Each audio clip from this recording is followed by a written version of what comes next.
Yes, Bacho. Good morning to all of you. Just recently we have discussed what is the meaning of profit. देखिए, अगर कुछ भी पढ़ना है accounts में, एक छोटी सी कंडीशन है, think like a businessman. Please don't think like a small child. Whether you are the student of 11th class, just अपने माइंड में एक फिलॉसफी रखो कि yes, एक ही थॉट रखना है, we are running our own business, right? And what is our main responsibility? Sir, selling of goods, और वो भी above cost, that also above cost, और जो भी एक्सेस अमाउंट हमें मिल रहा है above cost, that is our profit. Profit की सबसे खास बात ये होती है, सर ये रेगुलर नेचर की एक्टिविटी है, ये मिलता रहता है, भले आपने गुड सेल किया, भले आपने सर्विसेज प्रोवाइड की, this is your regular nature वाली activity. Whereas if we talk about gain, आपको लग रहा, आप में से कुछ बच्चे मे भी ये सोचते हैं कि सर ये तो याद करना है, नहीं, ये एंटायर अकाउंट्स में आपको दिखता रहेगा प्रेजेंटेशन. जब जब जब आप अकाउंट्स करेंगे 11th 12th, आपको प्रॉफिट गेन और ये सारे टर्म्स प्रैक्टिकल लाइफ में भी दिखते रहेंगे बेटा. अभी आप थ्योरेटिकल चैप्टर पढ़ रहे हैं, प्रैक्टिकल में भी ये दिखेगा. Gain which the activity, the income which is of irregular in nature. Number one, ये irregular nature की एक्टिविटी है, और इससे भी इंपॉर्टेंट बात क्या है, it is not related to your business directly.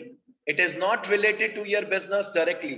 चलिए एक काम करते हैं, एक बच्चे का एग्जांपल ले लेते हैं जल्दी से. किसका लें? यस, ज्योति अनम्यूट करो जल्दी से बेटा. यस ज्योति, जल्दी बेटा. यस नहीं, चलिए Kushal. Yes Kushal, are you there? Hello. Yes Jyoti. Good morning sir. Good morning बेटा, गुड मॉर्निंग. सर कुणाल. अच्छा, कुणाल दिस साइड. ओके बेटा, ओके. अब एक बात बताओ बेटा, ध्यान से देखना बच्चों, ऑल ऑफ यू सुनना जी. कुणाल का एक बिजनेस है, सपोज इसका बिजनेस है, किस चीज का है? कार्स का. इसने कार का एक शोरूम ओपन कर रखा है बेटा, कार सेल करता है, ठीक है. हुंडई की फ्रेंचाइजी ली है इसने बीकानेर में, सपोज मान लो, कोई बिग डील नहीं है, मान सकते हैं हम, ठीक है. अब एक बात बताइए, इसने बढ़िया बिजनेस चल रहा है इसका. ड्यूरिंग द ईयर इसने कम से कम अपने इस बिजनेस से पता है कितना पैसा कमाया बच्चों? 10 करोड़ रुपीस. तो कुणाल, क्या आप मुझे बता सकते हो आप इस 10 करोड़ का क्या करने वाले हैं? Any idea what you will do with this 10 crore? Think on it, जल्दी. सर और कार्स खरीदूंगा और बेचूंगा. अरे वाह, देख लो बेटा, बड़ा बिजनेसमैन वाली थिंकिंग ला रहा है ये. गुड, दैट्स गुड बेटा. ये और कार खरीदेगा, यानी कि ये स्टॉक और परचेज करेगा. लेकिन मेरा ऐसा मानना है कि एंटायर मनी आप स्टॉक पे परचेज स्पेंड नहीं करोगे. मे बी 4 to 5 करोड़ आपने इन्वेस्ट कर दिया और स्टॉक खरीदा, जितनी रिक्वायरमेंट है. वैसे ये बात भी according to the need of the society आप गुड्स परचेज करेंगे एंड देन सेल करेंगे. ये बात कंफर्म है कि बच्चों आपके पास कुछ पैसा एक्सेस बचेगा, जिसे आप कहीं ना कहीं क्या कर देंगे बच्चों? ऑल ऑफ यू क्या कर देंगे? करोगे बेटा. किसी भी ऑर्गेनाइजेशन की बात कर लो, अगर आपके पास कुछ एक्सेस मनी आ जाता है, आप उसे मे बी बैंक्स में, मे बी आप उसे स्टॉक मार्केट के अंदर, मे बी आप इधर उधर कहीं ना कहीं इन्वेस्ट करेंगे. उसके ऊपर आपको क्या मिलेगा? जल्दी से बताइए बेटा, क्या मिलेगा हमें इसके ऊपर? Wow, that's good sir. इसके ऊपर हमें इंटरेस्ट मिलेगा. क्या ये आपके बिजनेस की मेन इनकम है? यस और no? No sir. Very good sir. ये हमारा मेन काम नहीं है. इधर उधर की कमाई को गेन बोलते हैं बच्चों, इधर उधर की इनकम. ये आपके बिजनेस की मेन इनकम नहीं है, मेन रेवेन्यू जनरेटिंग एक्टिविटी नहीं है. ये तो इधर उधर का पैसा जो आपने कमा लिया. और एवरी ऑर्गेनाइजेशन ट्राई करती है कि उन्हें इधर उधर से भी उनका इनकम चलता रहे. बिकॉज जो एक्सेस मनी है, ऑर्गेनाइजेशन उसे कहीं ना कहीं तो इन्वेस्ट करेगी ना बेटा. Think on it, right. अब मान लीजिए आप में से एक बच्चा है, उसकी बिल्डिंग है सपोज 4 फ्लोर्स की, और ये टॉप फ्लोर खाली पड़ा है. टॉप फ्लोर खाली है. आपने कहा चलो एक बार टेम्परेरी, अभी बिजनेस इतना नहीं अच्छा चल रहा है या 3 फ्लोर से काम चल रहा है, आपने इसको रेंट पे दे दिया और आपको एवरी मंथ इसके ऊपर रेंट मिलेगा. बताइए ये आपका मेन काम होगा या गेन होगा? सोचिए बेटा. Gain. 100% gain, because every month we will receive rent. Sir ये हमारे बिजनेस का मेन काम नहीं है. ये तो सर इधर उधर की कमाइयां हैं सर, और रेगुलर नेचर का भी नहीं है, परमानेंट हमारे बिजनेस का मेन सोर्स ऑफ इनकम नहीं है। तो बेटा गेन मींस व्हाट, अब आप 100% समझ सकते हैं। मैं वापस आपको डायग्रामेटिक प्रेजेंटेशन पे लेके आता हूं, जल्दी से चेक कीजिए। यस बच्चों, जल्दी से चेक कीजिए, ये रहा प्रॉफिट वर्सेस गेन। अब आप चेक कीजिए प्रॉफिट, प्रॉफिट के अंदर अभी इतना गहराई में मत जाना, ये लास्ट की 2 लाइंस में शॉर्ट में आप कह सकते हो कि प्रॉफिट को हम फर्दर 2 पार्ट्स में डिवाइड करते हैं। ये जब आप फाइनेंशियल स्टेटमेंट पढ़ेंगे तब आपको प्रैक्टिकली समझ में आएगा कि ग्रॉस प्रॉफिट क्या होता है एंड नेट प्रॉफिट क्या होता है। बट ये कंफर्म है कि प्रॉफिट मींस व्हाट, जो आपके बिजनेस की मेन इनकम का सोर्स है, selling of goods above cost, वो आपके लिए प्रॉफिट है बच्चों। Now what about gain? Sir number 1, not regular in nature, और ये आपके बिजनेस से डायरेक्टली रिलेटेड नहीं है। एग्जांपल्स, लॉटरी का टिकट निकल गया, वाओ पार्टी होगी, लेकिन ये मेन बिजनेस का इनकम नहीं है। रेंट रिसीव हुआ, interest received on investment, last word देखिए क्या लिखा है, profit on sale of asset. क्या आप में से कोई बता सकता है क्या हमारा काम फिक्स असेट बेचना है बिजनेस में? यस और no please no tell sir. Me. नहीं है, राइट बेटा। अब सपोज आप में से एक बच्चे ने क्या किया, 5 इयर्स पुरानी फिक्स असेट थी, और फिक्स असेट भी क्या थी, फर्नीचर था, सपोज फर्नीचर था और 5 इयर्स ओल्ड था। अब आपने कहा भाई ऐसा है, आज के टाइम में आप ऑब्जर्व मे भी करें या नहीं कर पाए, कस्टमर के लिए सारी फैसिलिटीज देता है शॉपकीपर। कस्टमर आए आज के टाइम में, आप देखिए आपको दिखेगा अच्छे अच्छे शोरूम्स में जाएंगे ना आप, साड़ी के शोरूम में या कुछ और इधर उधर, नेक्सा के शोरूम में, आप में से किसी ने एक्सपीरियंस लिया नेक्सा, नेक्सा कार के शोरूम का, बीकानेर का लिया बेटा? Yes sir. क्या है एक्सपीरियंस जल्दी से? Yes sir. एक बार शुभांगी को बताने दो बेटा, प्लीज बताओ Shubhangi. Yes, what experience you have taken? Sir हम वहाँ पे गए तब एक तो वहाँ पे एसीज और सब लगे हुए थे, गुड गुड, व्हाट एल्स? और वहाँ पे गए और हमको ड्रिंक सर्व की थी। गुड बेटा, 100% परफेक्ट। अब मैं इसको कंटिन्यू करता हूं जल्दी से। आप बीकानेर की बात करें, I have gone to the Jaipur showroom also of Nexa, जो गौरव टावर जीटी के जस्ट सामने है बेटा। वहां पे आपको मेन्यू कार्ड देंगे बच्चों, पहले वो मेन्यू कार्ड कि हाँ जी sir, what do you have, what do you like to take sir. उसमें आपके पास शेक्स होंगे, कॉफी होगी, कम से कम 4-5 वेराइटी, मतलब कम से कम 1 पेज का तो मेन्यू है उनका। अच्छा, वेदर यू परचेज कार और नॉट डजंट मैटर, ये एक उनका यू नो आवा भगत कहते हैं ना हिंदी में, यू नो ग्रीट करना, वेलकम करने का तरीका है बेटा, टू सेटिस्फाई द कस्टमर, ताकि कस्टमर कहे नेक्सा दी बेस्ट है। सीधी सी बात है। तो एक बात बताइए, अगर आपके शोरूम में पुराना फर्नीचर है, कोई पुरानी मशीन है, अब आपको लग रहा है इससे वो बेनिफिट नहीं मिल रहा है, इसको सेल आउट कर देना चाहिए, सपोज आज की डेट में उसका present value, PV means present value, या फिर इसका एक और नाम है बीवी, बुक वैल्यू, इसके ऊपर अभी डिटेल डिस्कशन नहीं करेंगे, शॉर्ट में एक्सप्लेन कर रहा हूं। सपोज आपके पास कोई फिक्स असेट थी, पुरानी फिक्स असेट, जिसका present value suppose 1 lakh rupees था, ये पुरानी हो चुकी है बेटा। अब एक बात बताइए, अगर आप मार्केट में सेल करेंगे, क्या लगता है ज्यादा अमाउंट मिलना चाहिए या कम? एनी आइडिया बेटा? सर कम मिलेगा, मिलना चाहिए कम। कम मिलता है ना, पुराना हो गया ना बेटा, पुराना हो गया। सपोज आपने किसी को टोपी पहना दी, मामू बना दिया, सपोज आपने इसको कितने में सेल कर दिया, 120, तो 20,000 का क्या हो जाएगा, क्या वर्ड यूज करेंगे बेटा उसके लिए? गेन। करेक्ट है, करेक्ट है, करेक्ट है, करेक्ट है। अब बच्चे कहते हैं सर आपने तो यहाँ पे profit on sale of asset लिखा है, प्रॉफिट थोड़ी ना ये बेटा, भले डायलॉग में हमने प्रॉफिट लिख दिया, whether we have written the word profit on sale of asset, actual में ये गेन है बच्चों, क्योंकि ये रेगुलर नेचर की एक्टिविटी नहीं है। Finish, profit versus gain, finish. अब आप और स्टडी करें और फिर मैं आपको कुछ ना कुछ क्वेश्चंस दूंगा, अपने आप आपको समझ में आ जाएगा, डोंट वरी। मैं क्वेश्चंस बना रहा हूं रेगुलर बेटा, राइट आप पेपर्स और ये सब करते रहें, जहां डाउट है बिंदास आप मुझे मैसेज करें। आगे चलिए, income. Sir what is the meaning of income? अब ये अक्रूड और अर्नड, इससे पहले और कुछ है? चलिए इसके ऊपर भी आ जाते हैं। इनकम दिख रहा है बेटा? इनकम का क्या मीनिंग होता है? वापस से आता हूं मैं पुराने पेज पे। यस बेटा, चेक इट आउट। क्या ये आपको प्रीवियस पेज पे, पेज नंबर 10 पे दिख रहा है? Income, what is the meaning of income? Yes sir. Income को आप प्रॉफिट भी कह प्रॉफिट। सकते हैं। हाँ, वेरी गुड बेटा। अगर आप में से किसी के माइंड में ये कंफ्यूजन चल रहा है, सर ये इनकम क्या होता है, सर समझ नहीं आता हमें, क्यों घबराते हो बेटा? इनकम मतलब प्रॉफिट ही है बेटा। लो इसको एक्सप्लेन कर देता हूँ जल्दी से। आइए आइए, इनकम भी एक्सप्लेन कर देता हूँ। ये फाइल आज वापस सेंड करूंगा आपको, आप फिर इससे रिसर्च करना कि मैंने क्या क्या चीजें लिखी। राइट बेटा, आइए। What is the meaning of income? Income means what sir? जितना भी पूरे साल भर में हमने रेवेन्यू जनरेट किया, अगर उसमें से हम एक्सपेंसेस को माइनस कर देंगे तो हमें इनकम पता चल जाएगा। लेकिन ये दो टर्म्स बहुत टेंशन वाले हैं। It's not that much easy. Revenue के लिए आपको थोड़ा और स्ट्रगल करना पड़ेगा। धीरे धीरे जब आने वाले चैप्टर्स में आप पढ़ेंगे तो रेवेन्यू का कंसेप्ट ऑटोमेटिकली क्लियर हो जाएगा। सेम विद एक्सपेंसेस, धीरे धीरे एक्सपेंसेस का कंसेप्ट भी और डिटेल में जब आप प्रैक्टिकल पढ़ेंगे सही हो जाएगा। फॉर एग्जाम्पल, अगर मैं कहूं आपने पूरे ईयर में गुड्स सोल्ड किया सपोज 30 लाख रुपीस का, मैं इसे क्या नाम दूंगा बच्चों बताइए? Revenue. Revenue. Doesn't matter cash कितना मिला। It doesn't matter how much cash we have receive. It doesn't matter बेटा, क्योंकि कैश, पैसा डूबा नहीं है। आप क्रेडिट पे सेल भी कर सकते हैं, चलेगा, कोई टेंशन नहीं है। It doesn't matter cash, how much cash we have receive.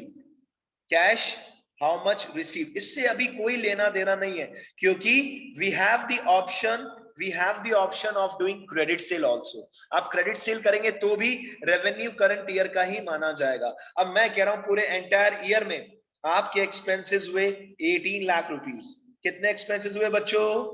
कितने expenses? Yes yes yes, 18 lakh rupees, right. अब बताइए what will be the amount of income? बताइए बच्चों। 12 lakh. 12 lakh. Confirm? 12 lakh. Confirm all of you? The answer will be 12 lakh rupees. Perfectly correct. एकदम correct बेटा। But income को हम 2 further parts में divide कर सकते हैं बच्चों। Number 1 accrued income and number 2 unearned income. Number 1 is accrued income, number 2 is unearned income. बेटा इंपॉर्टेंट कंसेप्ट्स हैं, इंपॉर्टेंट टर्म्स हैं। मुझे मेरी लाइफ में मेरे टीचर ने एक्सप्लेनेशन नहीं दिया, तभी मैं उस टाइम से दर्द में था, टू बी वेरी ऑनेस्ट। तो मैं आज आप सबको क्लियर कर देता हूं विद इन 10 to 15 मिनट्स कि ये क्या चीजें हैं sir. Accrued income, unearned income होता क्या है सर, ये एक्सप्लेनेशन देता हूं, जल्दी से सुनना। अक्रूड इनकम या income receivable, both are same, both are same. वो income, the income which we have earned, the income which we have earned, वो पैसा जो हमने कमा लिया, which we have earned, but money not yet received, money not yet received till the end of the year, till the end of the year। बच्चा कहता है sir नहीं समझ में आया, भले आपने कितना भी अच्छा प्रेजेंटेशन दिया मुझे समझ में नहीं आया। तो क्लियर करता हूं ना बेटा एक एग्जांपल के थ्रू। सपोज ये आपकी शॉप थी और उसका एक पोर्शन आपने दे रखा था रेंट पे, और पर मंथ आपको रेंट मिलना चाहिए था। Per month rent to be receive, सुनना ध्यान से बेटा, per month rent to be received is ₹2000। Is it okay? अब मैं कह रहा हूं rent received during the year 2020-21 is ₹20,000। अब आप सब मुझे बताइए इस स्टेटमेंट के थ्रू क्या प्रूव हो रहा है, कुछ बता सकते हैं आप? एनीवन? सर रेंट पे सिर्फ 10 मंथ के लिए दे रखा है। सोचिए एनीबनी बेटा, anyone who wants to Prepaid expense. Accrued income.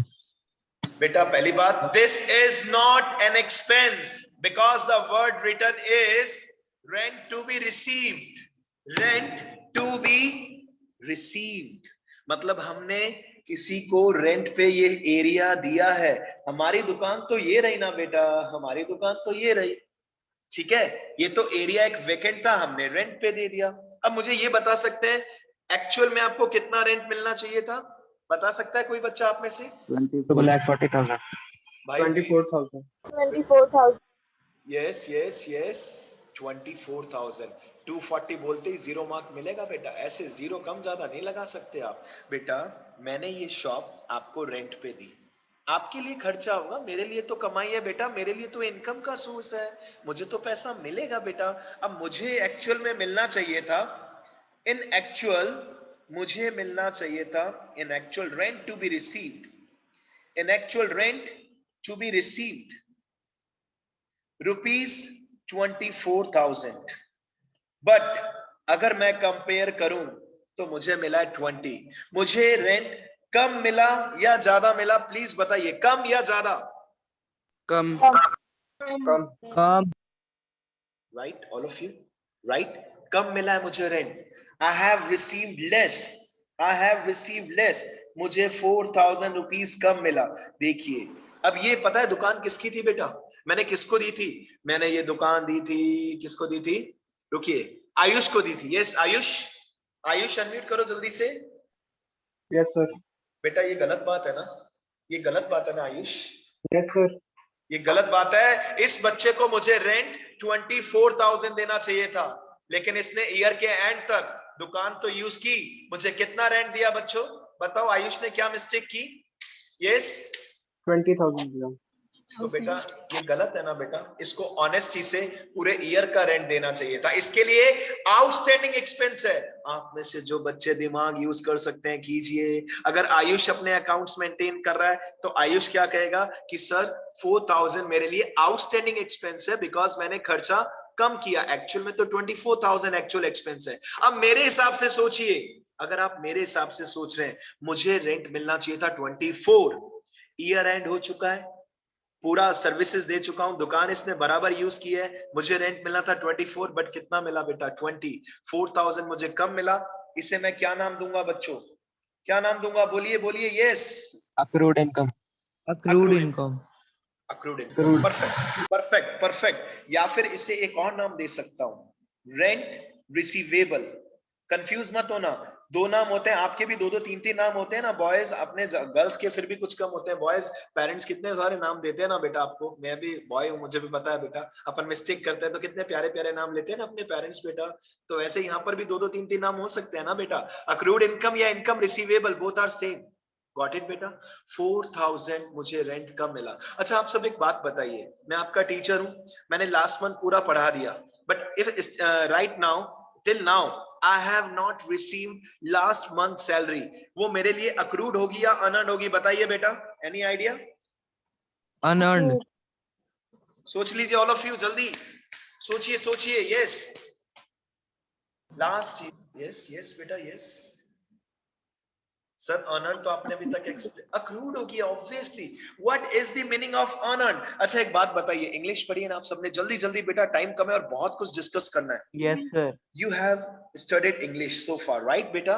What is the meaning of earned? Earned, only earned. तो हमने पैसा कमाया है. कमा लिया.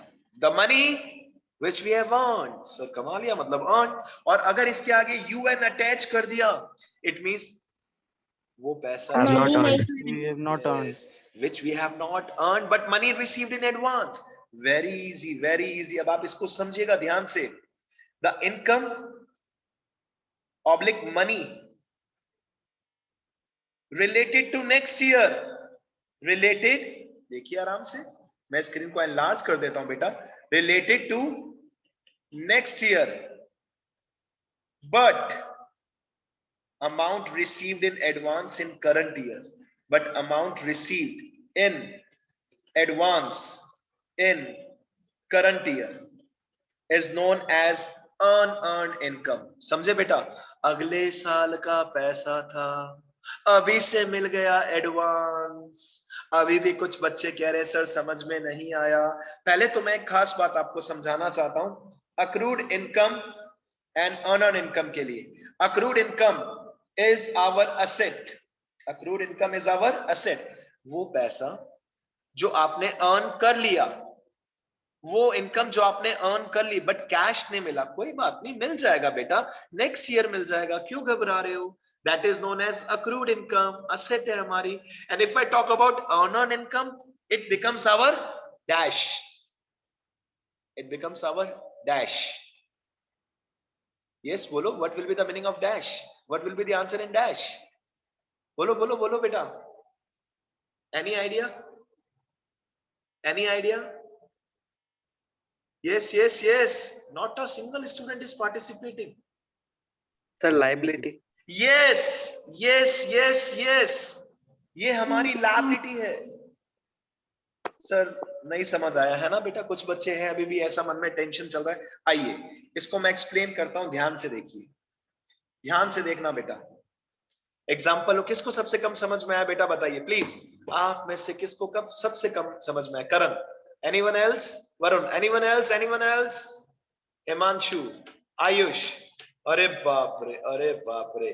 तो बेटा अब एग्जांपल ले लेता हूं, करण का एग्जांपल लेता हूं। क्या होता है कई बार गर्ल्स का ज्यादा नाम ले लो तो भी हमारे बच्चे सर पार्शियलिटी करते हो आप। बेटा ऐसा मत सोचना, मैं मेन एफर्ट्स पे फोकस करता हूं। आप सब मेरे ही बच्चे हो, आप सब मेरे ही बच्चे हो, ठीक है बेटा? ये देखिए करण ने क्या किया। यस करण, अनम्यूट योरसेल्फ। Yes, sir. बेटा आप सबको एक पर्सनल बात बता रहा हूं। करण के पापा के पास बहुत सारा पैसा था। करण के पापा ने क्या किया पता है आप सभी को बेटा? 11th क्लास में जब ये बच्चा एलपीएस स्कूल में आया, ये one of the best example है बेटा, ध्यान से सुनना। इसके पेरेंट्स ने क्या किया, आपको पर्सनल बात बताता हूं। इसके पेरेंट्स ने 11th प्लस 12th दोनों की फीस एक साथ डिपॉजिट करा दी। करण आपको पता है इस बारे में? यस और नो बेटा? यस और It's नो? an example. अरे यार ये सच है बेटा, पेरेंट्स से पूछ लेना आफ्टर द क्लास। अब सब बच्चों ध्यान से सुनना। 11th में इसके पेरेंट्स ने 11th प्लस 12th की एक साथ की, क्या बार बार का लफड़ा रखना, एक साथ डिपॉजिट कर दो, राइट? तो जो 12th की फीस है वो करण के पेरेंट्स के अकॉर्डिंग कौन सा एक्सपेंस बन जाएगा बच्चों बताइए? Prepaid. The expense which is related to next year but amount paid in advance in current year is our prepaid expense. 100% बेटा एक बात बताओ, करण क्या नेक्स्ट ईयर आपको वापस से फीस देनी होगी क्या स्कूल को? यस और नो? नहीं सर, सर बस अब अगले साल बेनिफिट्स होंगे। अरे वाह, अगले साल इस बच्चे को बेनिफिट मिलेंगे और असेट है, एकदम चौड़ा होके आएगा कि यस मेरा स्कूल है, मेरी क्लास है, मेरी, because I have paid in advance. लेकिन एक बात बताओ, स्कूल भी लेने से मना तो नहीं करेगा ना बच्चों? ऑल ऑफ यू मना करेगा क्या school? No no sir. Sir. और आपका होगा तो आप भी मना नहीं करेंगे, कोई भी ऑर्गेनाइजेशन क्यों मना करेगी? लेकिन ये 12th की फीस स्कूल, अच्छा 11th की फीस के बारे में क्या कमेंट है सर? ईयर के एंड तक, जैसे जैसे ईयर एंड होगा स्कूल क्या मानेगा इसे? अपनी इनकम। बिल्कुल बिल्कुल, या रेवेन्यू बोल सकते हो, रेवेन्यू, रेवेन्यू बोल सकते हो, क्योंकि इसमें से एक्सपेंसेस भी माइनस होंगे, ठीक है? लेकिन जो नेक्स्ट ईयर का इनकम स्कूल को मिल गया, ये स्कूल के लिए अभी कौन सा इनकम बन जाएगा प्लीज बताइए बेटा? अनअर्न्ड इनकम, अनअर्न्ड इनकम बेटा। इससे बेस्ट कौन एक्सप्लेन कर सकता है प्लीज मुझे बताओ? और वो भी मैं इसलिए कर रहा हूं because I know my time when I was in 11th class, किसी भी टीचर ने अच्छे से एक्सप्लेन ही नहीं किया बेटा। इतने मजेदार टर्म्स हैं जो करण के पेरेंट्स के लिए प्रीपेड एक्सपेंस था, वो स्कूल के लिए अर्न इनकम थी, बिकॉज स्कूल ने ये इनकम एडवांस में रिसीव कर ली। Income received in advance. अब एडवांस में रिसीव कर ली तो स्कूल के लिए क्या बन जाएगा ये बच्चों? क्या बन जाएगी स्कूल के लिए ये? लाइबिलिटी। अगर अब किसी को समझ में नहीं आया तो एक सजेशन है बेटा, 12th की फीस डिपॉजिट करा दो ना, जिंदगी भर नहीं भूलोगे आप, जिंदगी भर नहीं भूलोगे, ठीक है? तो कोई बच्चा है ऐसा जिसको अभी भी कंसेप्ट में क्लैरिटी नहीं है? 100% इजी है बेटा, थोड़ा सा रीड आउट करना है और वापस इसको समझना है और प्रैक्टिकल सोचो। 12th की फीस एडवांस डिपॉजिट किया, भले 5000 किया, भले 2000 किया, that will be your prepaid expense. Whereas for a school, it will be earned income, which is also known as income received in advance. Income received in advance. खत्म, खत्म बेटा, खत्म, finish. अब मैं सबसे पहले आप सब बच्चों को फिर से बताना चाह रहा हूं, कुछ एक्सप्लेन करना चाह रहा हूं कि अकाउंट्स में कुछ नाम है जो आपको काफी ट्रबल क्रिएट करते हैं। नंबर 1, आउटस्टैंडिंग एक्सपेंसेस, मतलब वो एक्सपेंस जो आपने कम पे किया, यू हैव पेड लेस, कम पे किया, that's why it becomes your liability, that's why it becomes your liability, right बेटा। वेयरएज अगर आपने एक्सपेंस ज्यादा पे कर दिया, that is known as asset prepaid expense, ठीक है। इट मींस आपने नेक्स्ट ईयर का एक्सपेंस ज्यादा पे कर दिया, you have paid more and it is our asset, it will be our asset. अच्छा बेटा एक बात बताऊं आपको, ये एक डमी एग्जांपल ले रहा हूं, डमी। अगर आपने अभी स्कूल को, सपोज आज आपके पेरेंट्स ने स्कूल को क्या डिपॉजिट करा दी, फीस, पता है अभी भी वो आपके लिए कौन सा एक्सपेंस है, प्रीपेड एक्सपेंस। बताओ कैसे? से क्योंकि पूरा वो नहीं हुआ टाइम पीरियड पूरा नहीं हुआ सर। बेनिफिट्स अब देखिए, अगर आपने 3 मंथ्स की फीस डिपॉजिट की, होता भी है ना बेटा, जनरली फीस हमें एडवांस देनी होती है, इंश्योरेंस कराते हैं तो भी एडवांस देना होता है, भले कार का इंश्योरेंस हो, भले खुद का लाइफ इंश्योरेंस हो। अब नेक्स्ट 3 मंथ्स ये आपकी असेट है, आपको कोई कुछ नहीं कहेगा रिगार्डिंग फीस। परफॉर्मेंस के लिए मे बी हम आपको डांटे, सुनाए, प्यार से बात करें, व्हाटएवर, बट 3 महीने तक आपका वो प्रीपेड एक्सपेंस है। ये डमी एग्जांपल है, आप इसे अकाउंट्स के अंदर पेपर में नहीं लिख सकते, क्योंकि मेन एनालिसिस, इन सब चीजों का एनालिसिस कब होता है बेटा?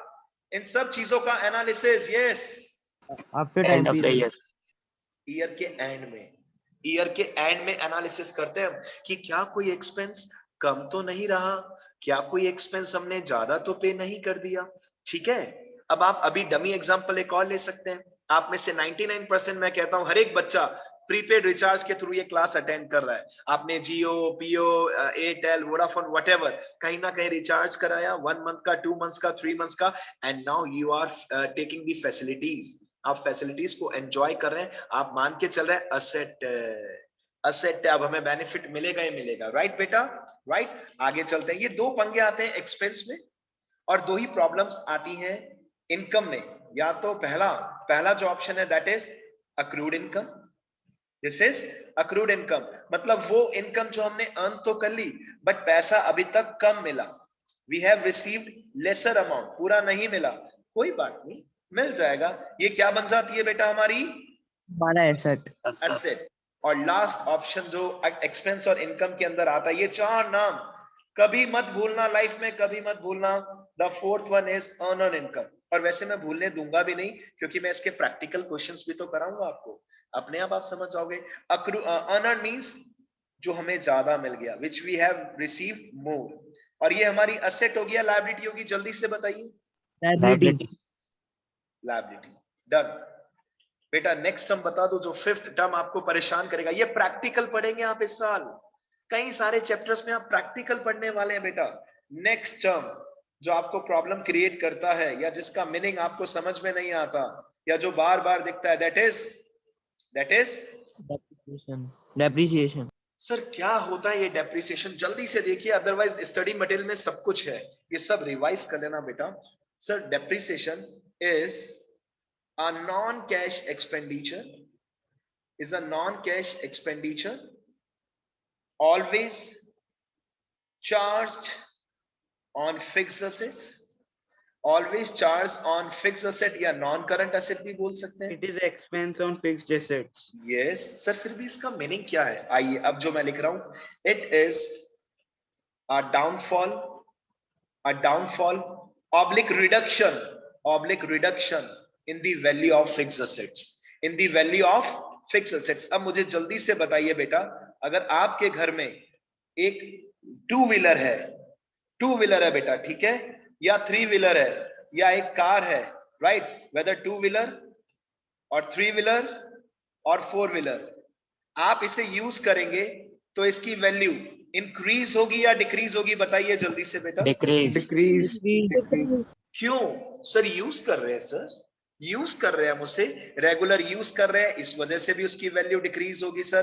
टेक्नोलॉजिकल चेंजेस भी आता है धीरे धीरे सर, नई नई प्रोडक्ट्स आने लगते हैं तो पुरानी मशीन्स के ऊपर हमें क्या लगाना पड़ता है, डेप्रिसिएशन, क्योंकि टेक्निकल चेंजेस भी आते हैं। इस प्रकार कई सारे रीजंस हैं जिस वजह से फिक्स असेट की वैल्यू एवरी ईयर डिक्रीज होती है, जिसे हम डेप्रिसिएशन कहते हैं। बट इसमें कैश का इन्वॉल्वमेंट नहीं होता बेटा, नो कैश, पैसे थोड़ी ना जाएंगे। स्कूल के फर्नीचर के ऊपर डैप लगता है, पैसे थोड़ी ना